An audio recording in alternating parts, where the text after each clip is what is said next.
Hello everyone, আজকে ক্লাসে discuss করব বাংলা সাহিত্যের ইতিহাস থেকে সাহিত্য সম্রাট বঙ্কিমচন্দ্র চট্টোপাধ্যায়কে নিয়ে। তো ক্লাসটা শুরু করার আগে আমার একটা রিকোয়েস্ট, যে যারা যারা ক্লাসটা দেখছো তোমরা এই ভিডিও লিঙ্কটা তোমরা যে যতগুলো স্টাডি গ্রুপ আছে ওই স্টাডি গ্রুপগুলোতে শেয়ার করে দাও, এবং যত ফ্রেন্ড সার্কেল আছে যত টেট রিলেটেড বা কম্পিটিটিভ এক্সাম রিলেটেড সবার কাছে এটা শেয়ার করে দাও, যাতে ভিডিওটা সবাই দেখতে পারে, পসিবল হয়। এবং পাশাপাশি যারা নতুন আছো চ্যানেলে, তারা সাবস্ক্রাইব করে পাশে থাকো অ্যান্ড হোয়াটসঅ্যাপ গ্রুপে জয়েন করে দাও, এবং ইনস্টাগ্রাম যে টেলিগ্রাম চ্যানেলগুলো আছে ওই চ্যানেলগুলোতে ফলো করে রাখো, খুব তাড়াতাড়ি ভিডিও আপলোড করার সাথে সাথে নোটিফিকেশন পাওয়ার জন্য আর কি। তো এখন আমি ক্লাসটা শুরু করছি। দেখো, বঙ্কিমচন্দ্র চট্টোপাধ্যায় উনি 1838 খ্রিস্টাব্দে 26শে জুন হুগলি জেলার কাঁঠালপাড়ায় বঙ্কিমচন্দ্র কিন্তু জন্মগ্রহণ করেন। কোথায়? হুগলি পাড়ার কাঁঠালপাড়ায় বঙ্কিমচন্দ্র জন্মগ্রহণ করেন আর কি। তো কোন জেলাটা? হুগলি জেলায়, ঠিক আছে। আর সনটা কত? 1838 খ্রিস্টাব্দে 26শে জুন। আর ওনার বাবার নাম ছিল যাদবচন্দ্র। ওনার বাবার নাম কি ছিল? যাদবচন্দ্র চট্টোপাধ্যায়, ঠিক আছে। যাদবচন্দ্র চট্টোপাধ্যায় ছিল ওনার বাবার নাম। আর উনি কলকাতা বিশ্ববিদ্যালয়ে কিন্তু প্রথম গ্রাজুয়েট স্টুডেন্ট ছিলেন কে? হ্যাঁ, বঙ্কিমচন্দ্র। প্রথম গ্রাজুয়েট স্টুডেন্ট কিন্তু বঙ্কিমচন্দ্র, ঠিক আছে। আর উনি কর্মজীবনে deputy magistrate and deputy collector ছিলেন।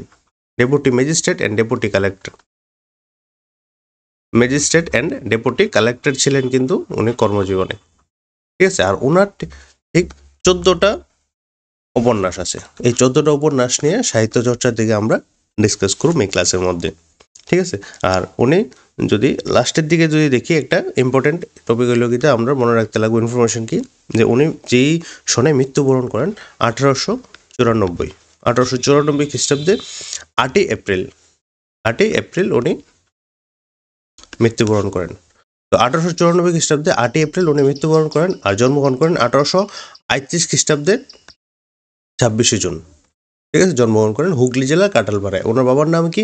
পিতার নাম ছিল যাদবচন্দ্র চট্টোপাধ্যায়। আর উনি কিন্তু কলকাতা বিশ্ববিদ্যালয়ের প্রথম গ্রাজুয়েট স্টুডেন্ট। আর উনি কর্মজীবনে ছিলেন ডেপুটি ম্যাজিস্ট্রেট অ্যান্ড কালেক্টর, ঠিক আছে। আর ওনার টোটাল কয়টা উপন্যাস? 14টা উপন্যাস নিয়ে সেটা আজকে এই ক্লাসের মধ্যে, মানে সাহিত্যের দিক থেকে সাহিত্যের যে মানে সাহিত্য সম্রাট হিসাবে ওনার যে কালজয়ী উপন্যাসগুলি আছে ওইগুলো আমরা ডিসকাস করব। চলো তাহলে। তো আমরা প্রথমে যাই যে ওনার যে প্রথম যে উপন্যাসটা দুর্গেশ নন্দিনী। হ্যাঁ, বাংলা সাহিত্যে কিন্তু প্রথম সার্থক উপন্যাস দুর্গেশ নন্দিনী। ওটা প্রকাশ করেছে 1865 সালে কিন্তু দুর্গেশ নন্দিনী বঙ্কিমচন্দ্র চট্টোপাধ্যায়ের প্রথম উপন্যাস প্রকাশিত হয়। আর উনি ওনার যখন ঠিক 24 বছর বয়সে উনি এই উপন্যাস রচনায় যোগ দেন আর কি, মানে উপন্যাস রচনা শুরু করেন আর কি উনি। আর এটার যে পটভূমি, মানে যেই মেন যে কাহিনীটা, এটার পটভূমিটা ছিল কি, ষোড়শ শতাব্দীতে যখন মানে উড়িষ্যার অধিকারকের মধ্যে কেন্দ্র করে আর কি, উড়িষ্যার অধিকার কেন্দ্র করে সেটা তখন কি হয়েছে, মুঘল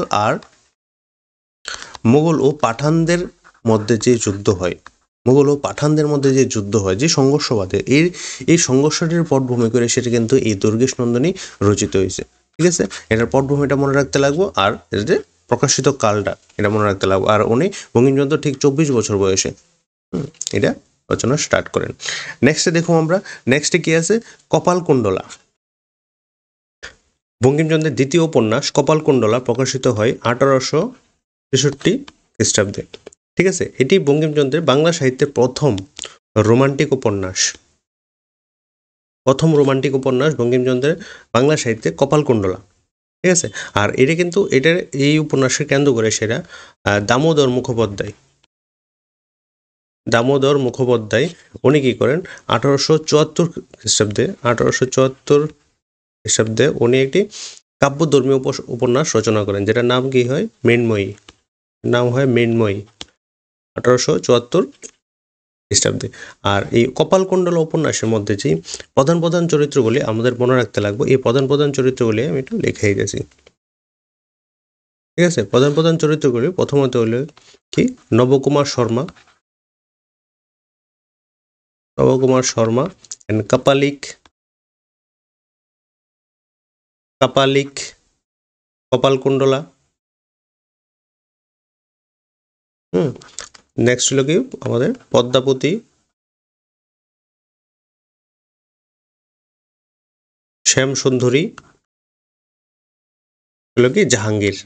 এই চরিত্রগুলি হচ্ছে মেন আর কি এই উপন্যাসের মধ্যে, কপালকুণ্ডলা উপন্যাসের মধ্যে এই চরিত্রগুলি আমাদের মনে রাখতে লাগবো। এই চরিত্রগুলি থেকে কোশ্চেন আইতে পারে। নেক্সট হলো আমাদের ইন্দিরা।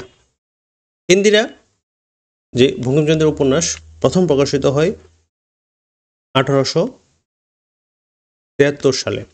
ঠিক আছে, প্রথম যে প্রকাশ 1873 সালে প্রথম 45 পেজের প্রকাশিত হয়, এটা 45 পৃষ্ঠা একটা প্রকাশিত হয়, এটা ক্ষুদ্র একটা গ্রন্থাগারে প্রকাশিত হয়েছিল এটা। পরে যখন 1893-তে আবার প্রকাশিত হয় এটা, পরে তারপর 177 পেজে এটা প্রকাশিত হয় অনুপন্যাস হিসাবে। বঙ্কিমচন্দ্রের এটা একটা, ইন্দিরা একটা অনুপন্যাস। ঠিক আছে, অনুপন্যাস হিসাবে প্রকাশিত হয়। নেক্সট দেখো আমরা, নেক্সট হলো কি যুগলঙ্গিয়। যুগলঙ্গিয় প্রকাশকাল হলো 1874 সালে এটা প্রকাশিত হয়। এটা কিন্তু ঐতিহাসিক অনুপন্যাস, ঐতিহাসিক অনুপন্যাস। বঙ্কিমচন্দ্র চট্টোপাধ্যায়ের ঐতিহাসিক অনুপন্যাস হলো গিয়ে এই যুগলঙ্গিয়। ঠিক আছে, এই দুটোটাই কিন্তু বঙ্গদর্শন পত্রিকায় সম্পাদিত হয়েছে, বঙ্গদর্শন পত্রিকায়। ঠিক আছে, বঙ্গদর্শন পত্রিকায় কিন্তু দুটোটাই প্রকাশিত হয়েছে। নেক্সট হলো চন্দ্রশেখর। চন্দ্রশেখরও 1875 সালে প্রকাশিত হয়। কত খ্রিস্টাব্দে চন্দ্রশেখর প্রকাশিত হয়? চন্দ্রশেখর একটি রোমান্স ধর্মী উপন্যাস। চন্দ্রশেখর একটি রোমান্স ধর্মী উপন্যাস।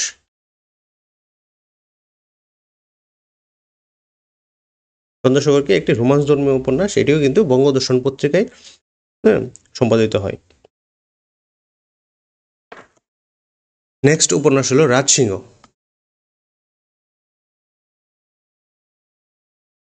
রাজসিংহ প্রকাশিত হয় 1882 সালে প্রকাশিত হয়। এটি একটি ঐতিহাসিক উপন্যাস, একটি ঐতিহাসিক উপন্যাস। এটি প্রকাশিত হয় বঙ্গদর্শন পত্রিকায়, বঙ্গদর্শন পত্রিকায় কিন্তু এটি প্রকাশিত হয়। আমাদের নেক্সট হলো উপন্যাস হলো সীতারাম। সীতারাম প্রকাশিত হয় 1887, 12ই মার্চ। এটিও একটি ঐতিহাসিক উপন্যাস।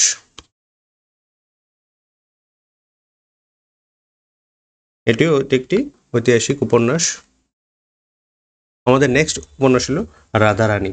রাধারানী প্রকাশকাল হলো 1886, 1886 রাধারানী প্রকাশিত হয়। এটি একটি অনুপন্যাস, একটি অনুপন্যাস। এটাও ঠিক বঙ্গদর্শন পত্রিকায় প্রকাশিত হয়। আর বঙ্কিমচন্দ্রের এই তিনটা উপন্যাসকে একসাথে রাধারানী, রাধারানী, যুগলঙ্গিয় আর ইন্দিরা, এই তিনটা উপন্যাসকে একসাথে ত্রয়ী সংগ্রহ বলা হয়। কি বলা হয়? ত্রয়ী সংগ্রহ,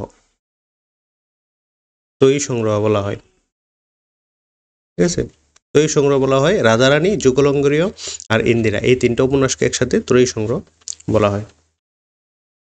নেক্সট হলো আমাদের বিষবৃক্ষ।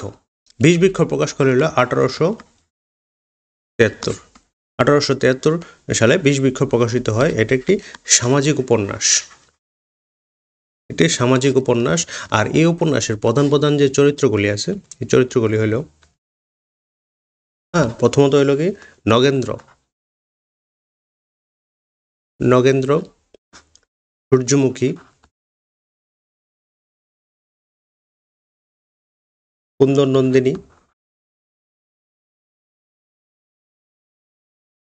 এটা হলো হীরা। সরি, কুন্দন নন্দিনী হলো হীরা। এই চারটা চরিত্র হইল গিয়া প্রধান প্রধান চরিত্র আর কি এটার মধ্যে।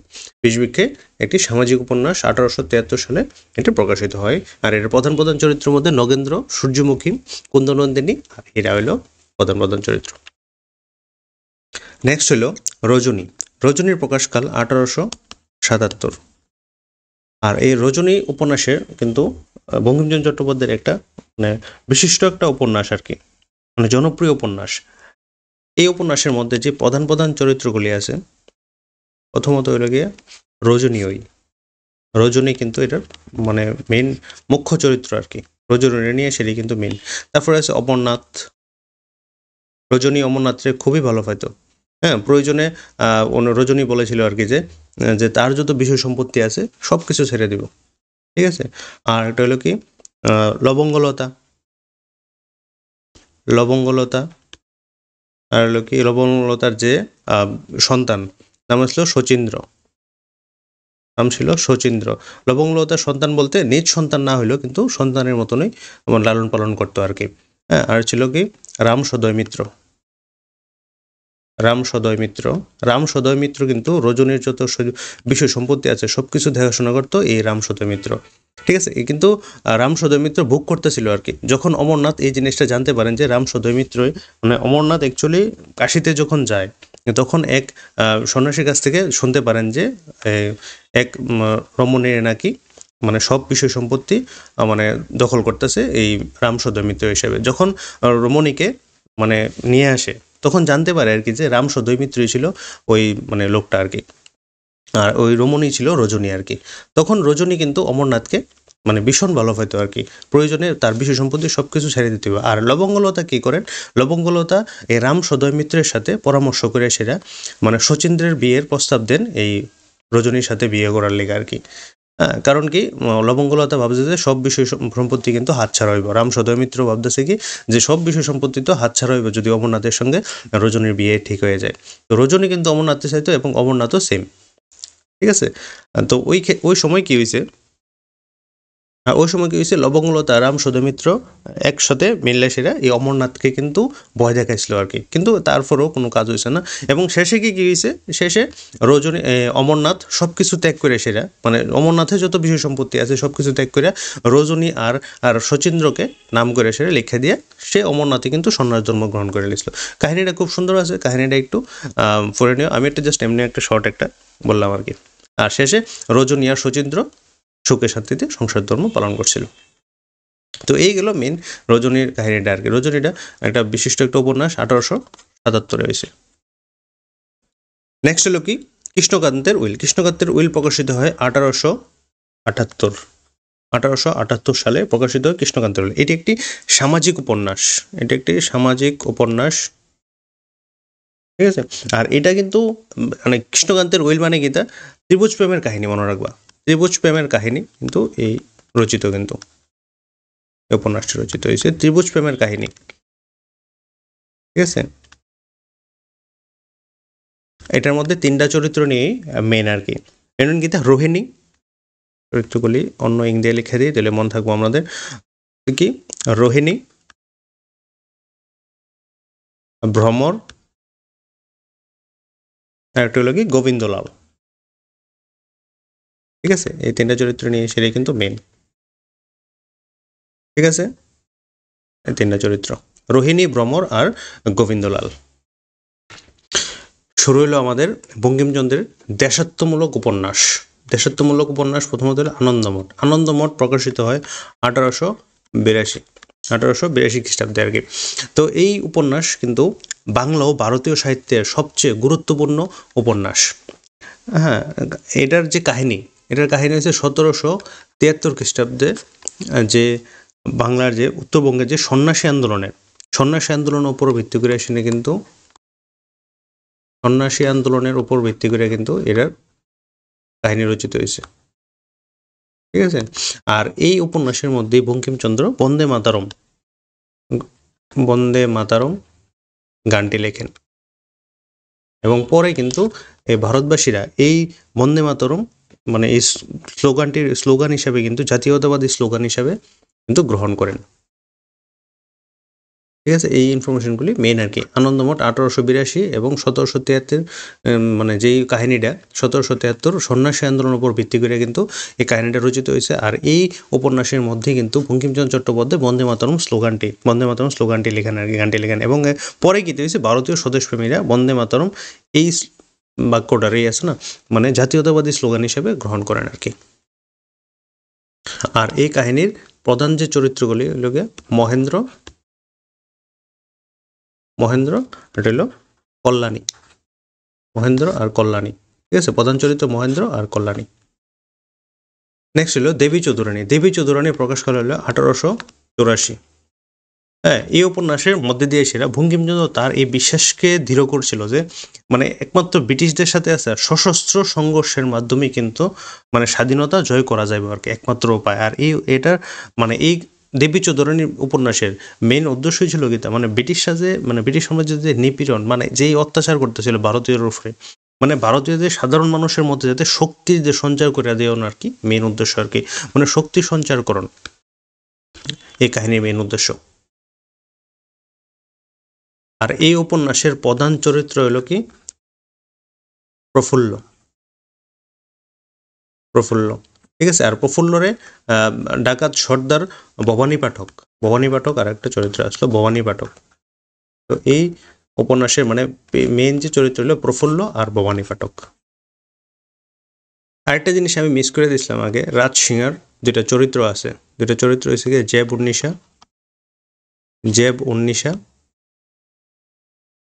উন্নিশা এটা, হ্যাঁ উন্নিশা, আর এটা হলো কি দরিয়া।